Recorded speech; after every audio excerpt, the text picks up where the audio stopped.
Bayangkan sebuah kerajaan yang begitu kuat, namun menyembunyikan intrik politik yang jauh lebih gelap dari sekadar perebutan takhta kerajaan, di mana seorang Raja Bali dan seorang permaisuri Jawa bekerja bersama untuk membangun kekuasaan yang hampir mengguncang seluruh Nusantara. Itulah kisah kerajaan Bali kuno, sebuah babak sejarah yang sering terlupakan namun menyimpan fenomena politik tingkat tinggi di balik nama-nama besar seperti Raja Udayana dan Mahendra Datta, ibu dari Raja Besar Airlangga.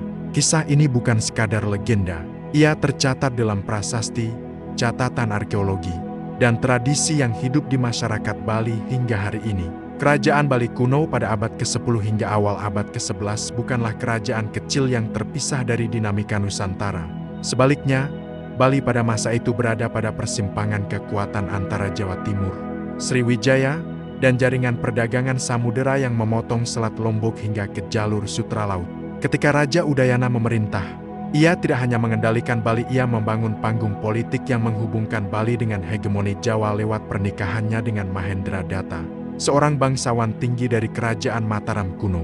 Pernikahan ini bukan sekadar cinta, ini adalah perkawinan politik, strategi cerdas untuk mempertemukan dua dinasti besar, Warmadewa dari Bali dan Isyana dari Jawa. Mahendra Datta, yang di Jawa dikenal sebagai Gunapriya Dharmapatni, bukan wanita sembarangan. Ia adalah perempuan bangsawan berdarah tinggi yang kuat, cerdas, dan memiliki pengaruh politik mendalam, terutama dalam aspek keagamaan dan legitimasi kekuasaan. Sumber tertua yang menggambarkan kejayaan pasangan ini hadir dalam beberapa prasasti seperti Prasasti Belanjong, Prasasti Sembiran, dan Prasasti Buahan, yang menunjukkan bagaimana Udayana mengatur pemerintahan dengan sistem birokrasi yang tertib. Di balik kekuasaan yang terlihat stabil itu, ada dinamika politik yang jauh lebih kompleks, perpaduan antara budaya Bali yang kuat dengan tradisi politik Jawa yang lebih terstruktur. Prasasti Buahana mencatat keberadaan jabatan-jabatan administratif yang menunjukkan bahwa Bali sudah mengenal sistem desa, pajak, dan pembagian wilayah kekuasaan. Tetapi yang menarik, pengaruh Mahendra Datta membawa nuansa lain pada kebijakan keagamaan kerajaan. Di bawah Udayana dan Mahendra Datta, Bali memasuki masa ketika Siwa Buddha berkembang sangat kuat, menandakan keseimbangan kekuatan spiritual yang mempengaruhi legitimasi politik. Namun, apa sebenarnya yang membuat politik Udayana dan Mahendra Datta begitu menarik? Jawabannya terletak pada proyek perpaduan kekuasaan Bali Jawa, yang puncaknya melahirkan seorang tokoh bernama Airlangga, kelak menjadi raja besar yang menyelamatkan dan membangun kembali Jawa setelah kehancuran Kerajaan Mataram oleh Sriwijaya tahun ke-1006. Inilah bukti kuat bahwa politik keluarga kerajaan Bali dan Jawa tidak berdiri sendiri, mereka adalah aktor besar dalam gelanggang geopolitik Asia Tenggara. Saat itu, Sriwijaya adalah kekuatan maritim terbesar di wilayah ini, mengontrol jalur perdagangan internasional. Mataram adalah kekuatan daratan yang terstruktur, sementara Bali menjadi daerah strategis yang kaya secara budaya dan religius. Posisi Bali sebagai titik pertemuan tiga kekuatan besar itulah yang membuat raja-raja Bali harus memainkan politik yang sangat cermat. Raja Udayana dikenal sebagai raja yang bijaksana, tetapi tidak berarti masa pemerintahannya tanpa ancaman.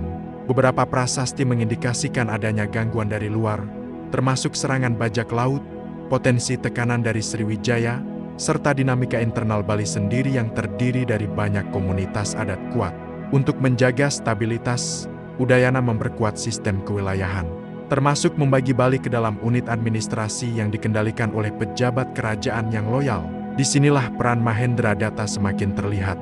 Ia dianggap membawa pengaruh kuat dari Jawa dalam hal organisasi kekuasaan. Tradisi Jawa yang lebih birokratis memperkuat cara pemerintahan Bali yang sebelumnya lebih bersifat lokal dan adat.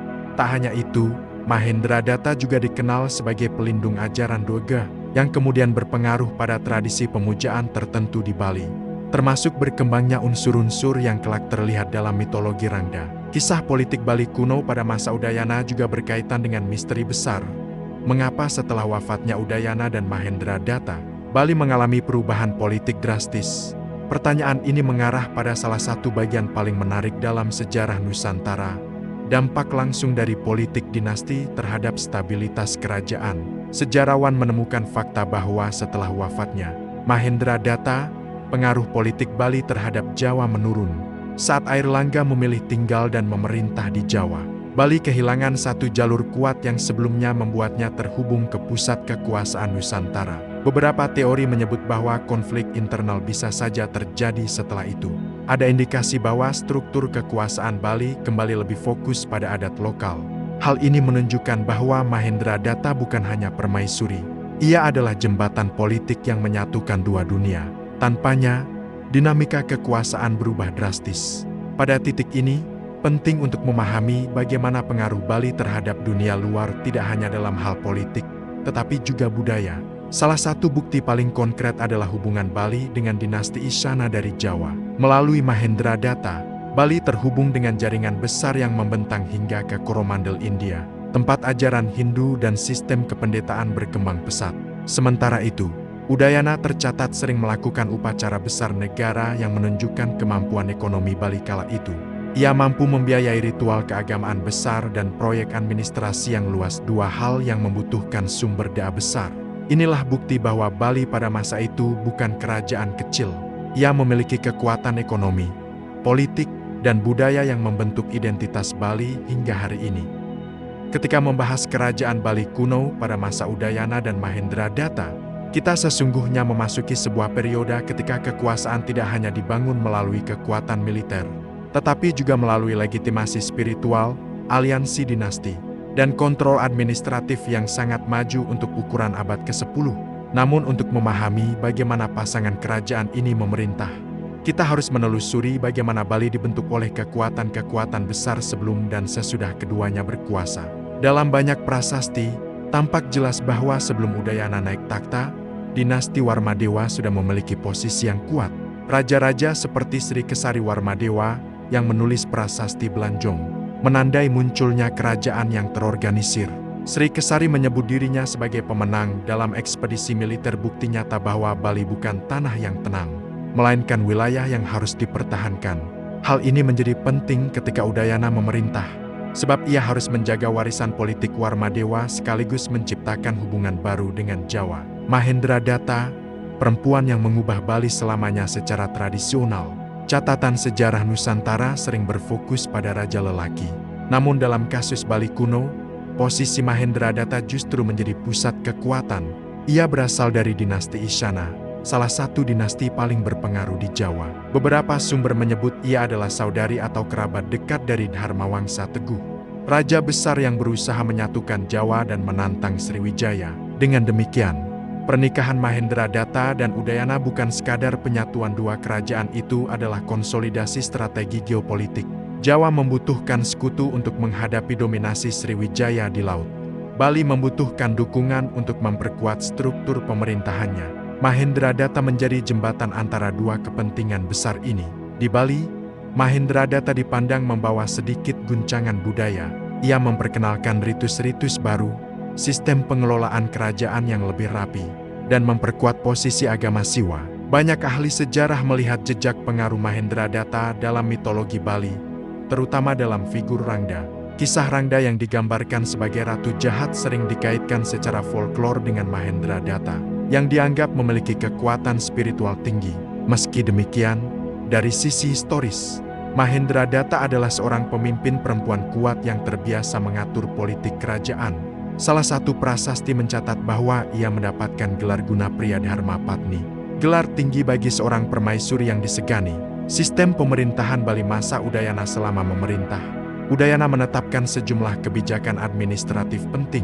Beberapa prasasti menunjukkan pembagian wilayah Bali menjadi unit desa dan banwa, penataan sistem pajak berbasis hasil bumi dan perdagangan, penguatan jabatan-jabatan seperti Pangalap, Mapati, Juru, dan Panglapuan, struktur birokrasi yang menunjukkan adanya pusat pemerintahan yang stabil. Yang menarik, banyak prasasti pada masa itu dikeluarkan bersama-sama oleh Udayana dan Mahendradatta. Ini menandakan bahwa kekuasaan tak hanya berada di tangan raja. Permaisuri memiliki otoritas sama kuatnya dalam urusan kerajaan. Interaksi antara pejabat-pejabat Bali dengan pejabat yang diberi pengaruh Jawa juga semakin terlihat. Ada peningkatan gaya penulisan prasasti, penggunaan bahasa Sanskerta, serta penekanan pada konsep kepemimpinan yang dipengaruhi politik Jawa. Dengan kata lain, Bali di era ini adalah kerajaan yang semakin menjawa. namun tetap mempertahankan akar spiritual dan adat Bali yang kuat. Perpaduan inilah yang membentuk karakter unik Bali kuno. Airlangga, mahkota penghubung dua dunia. Dari pernikahan besar ini lahirlah seorang tokoh yang kelak menjadi legenda. Airlangga lahir di Bali sekitar tahun 990 Airlangga dibesarkan dalam lingkungan kerajaan yang syarat nilai spiritual, disiplin, dan pengetahuan. Karena ia pewaris darah Warmadewa dan keturunan langsung dinasti Isyana, Airlangga mewarisi dua legitimasi politik paling kuat pada zamannya. Ketika Mataram dihancurkan Sriwijaya pada tahun 1006 dalam peristiwa besar yang dikenal sebagai Pralaya, Airlangga melarikan diri ke hutan. Namun ia tidak tenggelam dalam kehancuran itu. Sebaliknya, ia membangun kembali kekuasaan Jawa, mendirikan kerajaan Kahuripan yang menjadi cikal bakal kerajaan-kerajaan besar setelahnya seperti Panjalu dan Jenggala. Inilah bukti bahwa politik dinasti Bali Jawa pada masa Udayana dan Mahendradatta bukan sekadar simbol. Ia menciptakan raja baru yang mengubah sejarah Jawa dan Nusantara. Bagi Bali, ini menjadi kebanggaan besar. Seorang raja besar Jawa lahir dari tanah mereka. Dinamika internal antara Bali Utara dan Bali Selatan tak banyak disadari bahwa Bali pada masa itu bukanlah wilayah homogen. Ada perbedaan besar antara Bali Selatan yang lebih subur dan politis, serta Bali Utara yang lebih terhubung dengan rute perdagangan menuju Lombok dan Sulawesi. Berdasarkan prasasti, Bali Utara pada masa Udayana menjadi pusat administrasi yang sangat aktif. Desa-desa seperti Sembiran dan Julah menunjukkan pola pemukiman Austronesia yang lebih tua, yang terus bertahan selama masa kerajaan. Sementara itu, wilayah selatan menjadi pusat pemerintahan dan ritual keagamaan. Udayana harus mengelola kedua wilayah dengan strategi yang berbeda. Ini menunjukkan kecakapannya dalam memimpin kerajaan yang secara geografis kecil, tetapi secara politik kompleks. Pengaruh religius, pertarungan identitas. Salah satu perubahan besar pada masa Udayana adalah berkembangnya konsep Siwa Buddha, sebuah sinkretisme unik Nusantara. Di Bali, ritus-ritus Siwa menjadi lebih dominan, sementara pengaruh Mahendradatta memperkuat aspek tertentu dalam keagamaan, terutama pemujaan Durga. Mengapa hal ini penting? Karena pada masa itu, agama bukan hanya urusan spiritual. Agama adalah alat legitimasi. Raja yang tidak mendapat restu dari para pendeta, tokoh spiritual, dan masyarakat tidak akan dianggap sah. Dengan memadukan dua tradisi besar, Udayana memastikan bahwa seluruh elemen masyarakat Bali merasa diakomodasi. Ini adalah strategi politik tingkat tinggi yang jarang dilakukan raja lain pada masanya. Menatap pengaruh Sriwijaya. Meski kekuasaan Bali kuat, ancaman Sriwijaya tetap ada. Sriwijaya menguasai perdagangan laut, dan Bali adalah pulau strategis di jalur itu. Beberapa ahli menduga bahwa Udayana harus berhati-hati dalam menjalin hubungan dengan Sriwijaya. Tidak ada bukti bahwa Bali pernah ditaklukkan Sriwijaya, tetapi hubungan keduanya tidak sepenuhnya tenang. Ketegangan ini semakin terasa ketika Dharmawangsa dari Jawa menyerang Sriwijaya, dan sebagai kerabat Mahendradatta, Udayana mungkin terlibat secara tidak langsung dalam dinamika tersebut.